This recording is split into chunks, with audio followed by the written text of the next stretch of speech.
So here you are. You lost your loved one and you've gone through the motions and you'd like to heal.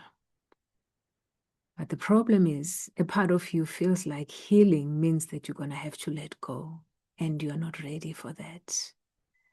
Let me assure you, many grieving people are quietly struggling with that fear. Many people are thinking that if I heal from this pain, it means I'm letting go, and I'm not ready to do that. So if that's you, this episode is for you. One of the quiet fears that many grieving people carry forward is this: if I begin to feel better, it means that I'm letting go. Does it mean I'm letting them go?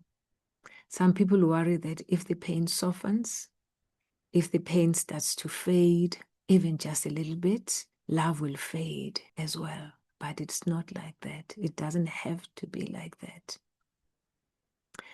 People feel as though, healing might somehow erase the memory of that person. It's like I'm betraying this person. It's like I'm just forgetting about them so quickly. I'm moving on with my life. But healing does not work that way. When someone we love dies, that pain that we feel can become deeply connected to our love that we had for that person. And because of that connection, that deep love connection that we had with this person, many people begin to associate their pain with loyalty. But it does not mean just because you are feeling pain, it does not mean that you are loyal to that person. You may think that if I stop hurting, if I stop crying, it means that I didn't love them enough. Far be that from the truth. You may be even feeling guilty when you experience moments of happiness again. You feel like you shouldn't love, you shouldn't be at peace, you shouldn't be happy. You don't deserve to be happy. You don't deserve to have good things happen to you. Why should you enjoy life when your loved one is no longer here? Why should you be happy? Why should you laugh? Why should you feel like other normal human beings? But I just want you to know this: grief and love are not in competition with each other. They can actually coexist. And this does not mean that grief needs to stay longer than it should, but they can coexist. They are not in competition with each other. You can still grieve and still love at the same time. Actually, you are grieving because of love. The love that you had for this person. When that person leaves because of death, they leave your life. You grieve them because of the love that you had for them. So grief and love are not in competition with each other. Each one has its own space, because love does not disappear when the intensity of grief begins to soften. I think I need to repeat that to you. When the intensity of grief begins to soften, love does not disappear. Love stays. So for those of you who may be new to this channel or to this series, let me just briefly introduce myself. My name is Gugu Mufukeng. I'm the founder of Arise Love Coaching. I'm an integrative stress resolution specialist. I help individuals to resolve their stress from its roots, not just manage or cope with it, but to resolve it. My work focuses on helping people to identify and resolve the root causes of their stress and how to handle everything that is under the surface of what they're going through. So many of the individuals that I work with are people who are navigating negative experiences, distress, trauma, burnout, mental or emotional overwhelm. I just want you to be reminded that healing is not about forgetting the people that we love. It's about learning how to carry their memory in a healthier way, because you also are still here and you also need to live just like they lived their lives. So in the past, many people believe that healing means letting go. that when you heal from your grief, it means that you're going to have to let go. But modern understanding of grief tells us something very, very different. It tells us that many people continue to feel the connection with the person that they have lost. Long after the person has died, that connection still carries on. It doesn't mean letting go. How does this connection get maintained? You can think about them often. Nothing stops you from thinking about them, because most of the time we were taught that we shouldn't even think about them because that's what brings pain. But thinking about them actually brings you comfort. You can even speak to them in your thoughts. Nothing is stopping you from doing that. Remember their advice. Remember the things they taught you. Remember what they stood for. You are still maintaining that connection with them by doing those things. Feel the comfort in their memory, looking at their photos, remembering things they used to do, remembering their mannerisms, remembering their quips, their quirky characters, talking about them, even laughing about that. You are continuing with that connection. So these continuing bonds are just a natural part of love, right? A natural part of love that you don't lose just because you start to heal. The relationship may no longer exist. They're no longer here in the same physical way that they used to be here, but emotionally, that connection can still be meaningful. You can still make it meaningful, right? So over time, many grieving people notice that the sharp pain of loss slowly fades. It softens quietly. And that's when people start to resist the healing, because they think that healing means that I'm going to have to let go, or somehow I'm betraying their memory, or I am betraying them by not staying sad, by not feeling that life should go on. I'm betraying them. But that's not the case. When healing starts to come, when it starts to gradually move in, the memories, you'll see that the memories that you once had, and those memories brought tears, they brought a lot of pain in you, they eventually begin to bring warmth. The things you used to remember about them that would just send you spinning down into the deep, dark hole. When you think about those same things, you become warm and fuzzy inside.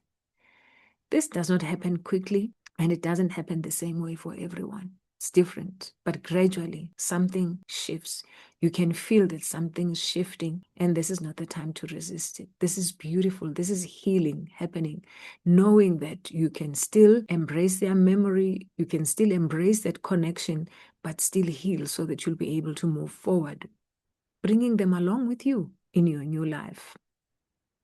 So this is love having changed shape, right? Instead of being expressed through daily interactions with the person that you've lost, it becomes part of your inner world, right? You still love them internally. Nothing has changed. That connection is still going strong. It's just that they're not here physically, right?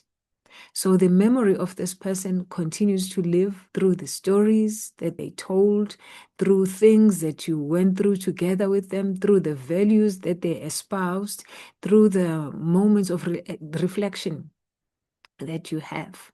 Don't avoid thinking about them. Don't avoid talking about them.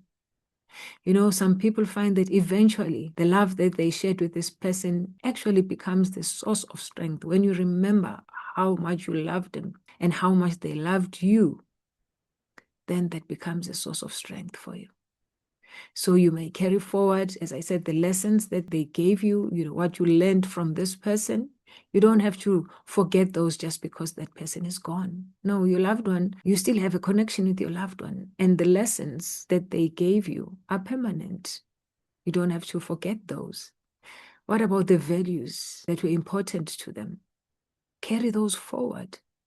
This is how you keep the connection alive. What about the traditions, the little things that they used to do that keep their memory alive? Find those and carry on with them.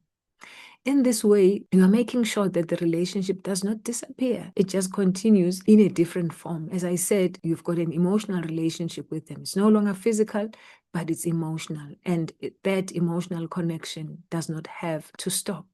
You can heal and keep that emotional relationship with them. How about writing letters or keeping a journal? Right? Write them a letter.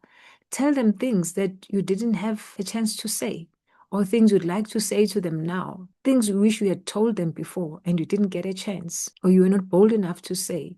Say those things. How about supporting a cause that this person cared for? How about maybe continuing with the charity work that they used to do, or any advocacy projects that they were involved in? Continue with those. That's how you heal, but you still keep the connection strong. How about keeping memory objects like photos? Make a photo album, whether it's a physical photo album, those books that we love so much, or a piece of their clothing, something that just reminds you of them, that just brings those warm, fuzzy feelings. There's nothing wrong with that. How about their recipes? Continue using their recipes, right? Continue, or make a recipe book with the photo of this person, on the front page or in the cover. How about their videos? Many people avoid looking at the videos of people who have passed away. Look at those videos and feel the warmth that resonated from them, right? Sharing stories about them. Many people don't like to talk about people who are dead. Share about them. Let the future generation know who they were. Tell your children about your parents. Tell your relatives or anyone who wants to know about them. You are keeping the connection alive, right? Doesn't mean that just because they are gone, then everything must be erased about them. You mustn't talk about them. You mustn't think about them. You must not establish a connection with them. No, you are human, and love does not just simply stop just because a person has passed away. It continues. How about creating something in their honor? Maybe you volunteer for a certain project that was close to their heart. Maybe through music, the music that they loved, scholarship funds, doing gardens. There's so much that you can do to keep this connection alive. So I just want to say to you that if you've ever worried that healing might mean that you have to let go of someone that you loved, please remember this. Healing does not erase love. Love does not just disappear simply because pain has become softer or is fading. Love still continues. Sometimes healing means allowing love to live in a quieter place inside the heart. It's no longer physical, it has become emotional. And that emotional connection can just be as strong as the physical connection you had with that person. So if you'd like to explore the emotional journey of grief more deeply, you can download my guide that is called When Loss Changes Everything from my website at ariselifecoaching.net. In the next episode, we'll be talking about how life can slowly begin to feel meaningful again after losing your loved one. And if this has helped you, please share it with someone who might need it. And you are welcome to subscribe so that you get more conversations like this. And if this resonates with you where you are at this moment and you feel that you are ready for deeper support, I do offer one-on-one sessions where we can gently work through this together. And remember, you are allowed to feel. And thank you once again for being here.